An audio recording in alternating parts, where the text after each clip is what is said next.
of democracy can. I was raised by my father and grandfather, who both grew up in colonized Somalia. They desperately wanted to live in a democracy. They fought really hard to see a democratic Somalia. They got their wish, but it was very short-lived. It lasted for about 4 or 5 years. And they spent the next 20 years dreaming, wishing, and hoping that they would taste the sweet taste of democracy.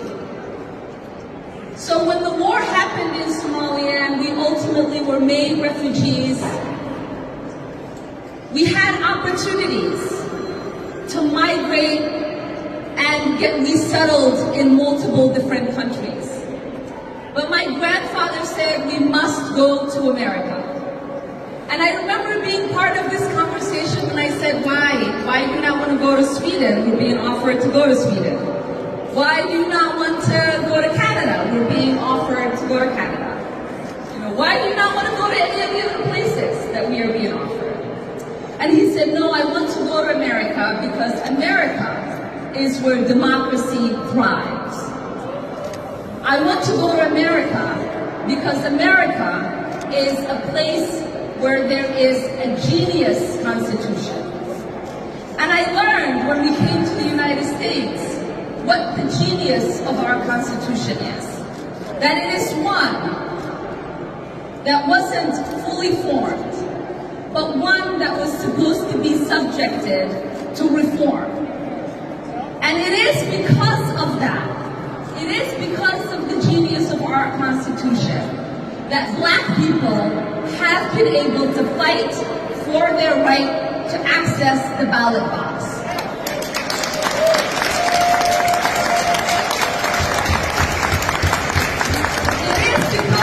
Genius of that Constitution that women were able to fight to have access to the ballot box.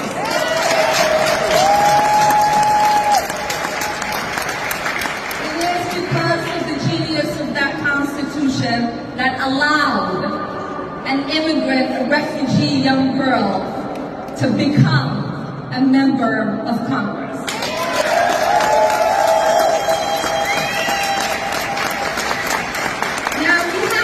People who say they love our Constitution, but somehow forget the fact that the greatness of our Constitution is the thing that creates our democracy and allows for the kind of inclusive society that we all are desperately working to create.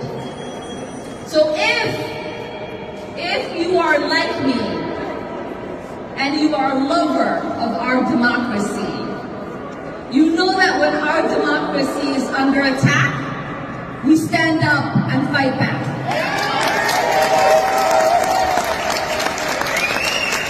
So say it with me. When our democracy is under attack,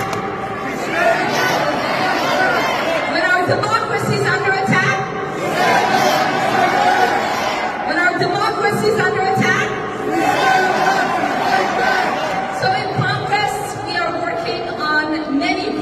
legislation to strengthen our democracy.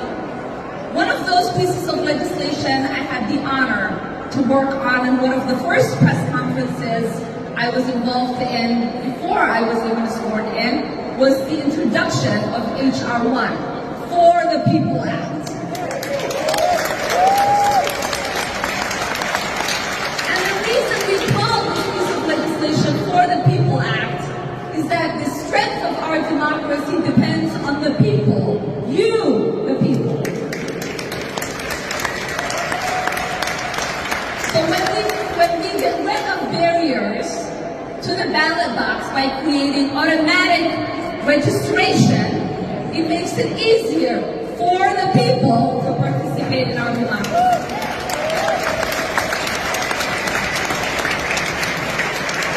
In this legislation, when it's passed and ranked choice becomes the law of the land, we create more choices for people who are participating in our lives.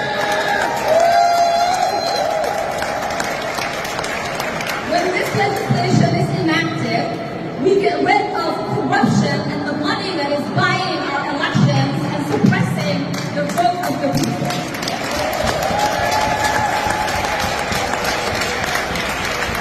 And when this legislation is passed, we make sure that people have ample time to vote and cast their ballot by allowing early voting.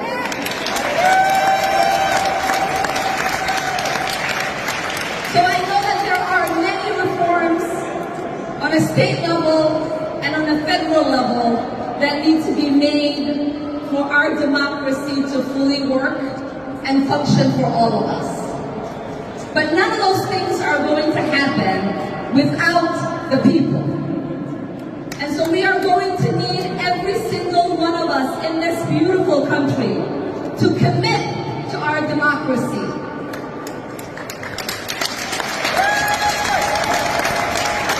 To defend our republic.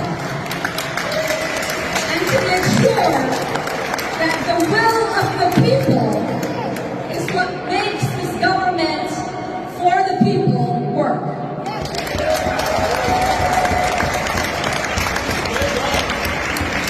So it is my honor to represent you in Congress. It is my honor to be a resident of this amazing state.